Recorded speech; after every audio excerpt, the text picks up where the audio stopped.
Eto panoorin nyo mga ka-tricks.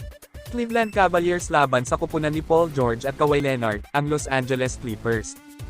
Terrence Mann tumira ng 3 para itabla ang talaan sa all-115. 1 minute and 20 seconds remaining sa fourth quarter. Walang bawi doon ang Cleveland Cavaliers, kaya eto nasundan pa ulit ng isa pang press.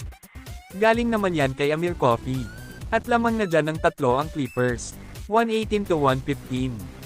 Pero Darius Garland nakalusot, at ang ganda ng pasa kay Jarrett Allen. Paul George nakapag-commit ng crucial foul.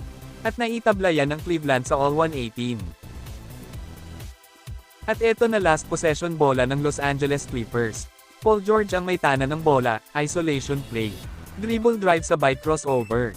Grabe ang ganda ng moves, at Paul George, na ankle breaker si Evan Mobley. Sabay pull-up jumper pasok yan. Los Angeles Clippers, up by 2 points.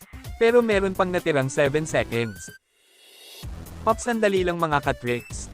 Mahilig ka bang manood ng mga NBA highlights? Kung ganon i-like mo ang video na ta at mag-follow.